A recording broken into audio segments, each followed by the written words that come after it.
Rudy Rockman is a pro-Israel Jewish activist who has a YouTube channel where he uploads videos defending Israel and fighting anti-Semitism. He goes to universities, anti-Israel demonstrations, and other places to try to hold a dialogue with those with anti-Israel ideals and explain and inform them about a pro-Israel perspective. From our program, we want to congratulate you for your immense work and wish you the best of luck, since it's a very important task to explain and defend the pro-Israel Jewish side to counter the constant attacks and criticism that are made against Israel and thus transform hatred into understanding and appreciation. There's a video on his channel called "Why Am I Not More Jewish?"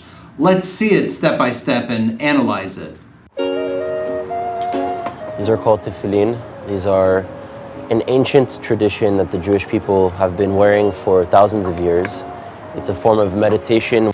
Rudy, the tefillin are not a form of meditation. We would not wear the tefillin to meditate. We would not need to wear the tefillin to meditate. I can go to the field, I can be at home and meditate. That is not the mission of the tefillin. Also, according to that, if the tefillin did not help me meditate, then there would be no reason for me to wear them. We Jews wear tefillin because God ordered us to wear them. Indirectly, it can help me meditate, feel more spiritual, etc. But the main reason why we wear tefillin is because God ordered us to put them on. And through the tefillin, we're fulfilling what God asks of us. Imagine the God who created me, that thanks to Him, we get up every morning, we can see, we can walk, we can breathe.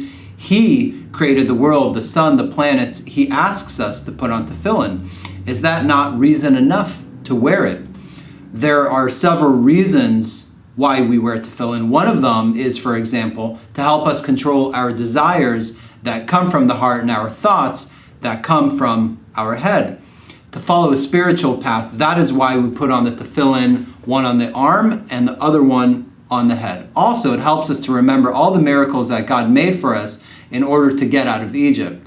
But we should not be guided only by those reasons, but more by the fact that God, who constantly provides us with life, asks us to wear tefillin for our own good.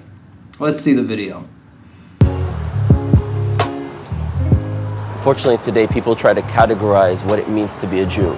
We've, in a way, Christianized sections of Judaism as if we were Orthodox, Conservative, and Reform, which comes straight from the church.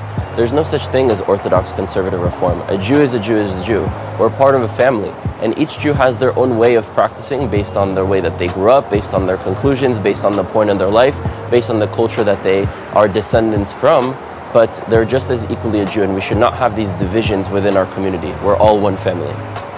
In Judaism today, there are Orthodox, Conservative, and Reformists. You're completely correct in saying that we're all Jews and that we're all one family.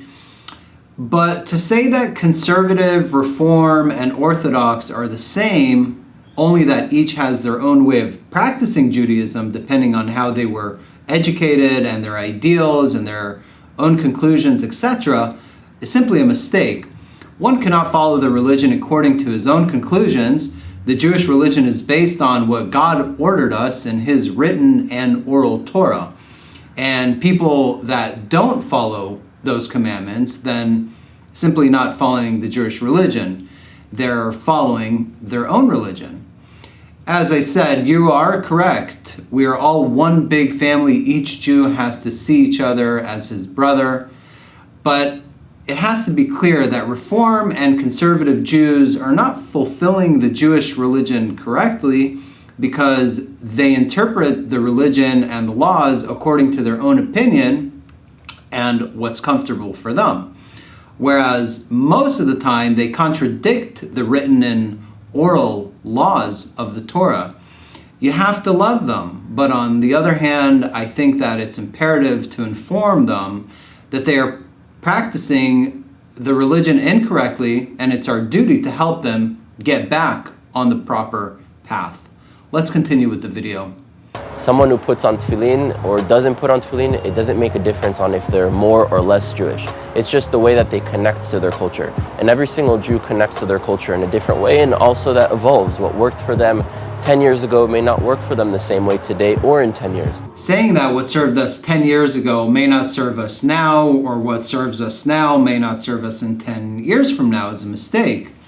The commandments and laws that God gave us must be observed. They're non-negotiable, and they do not depend on our vision of whether it serves us or not, or seems correct or not. God knows better than we do what is really good for us and what is not really good for us, in the same way that a father knows what is best for his son, even though his son might not feel the same way.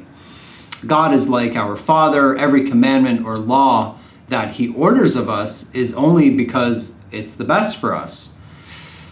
Just as a young son many times does not understand why the father orders him to do a particular thing and does not think that it's right, the father, like God, knows that it's the best for his son, because the father, his understanding is much, much greater. Through his commandments, one becomes closer to the Almighty, and that person will know that he has a Father in heaven that is always looking out for him. Thank you guys so much for watching, and we will see you next time.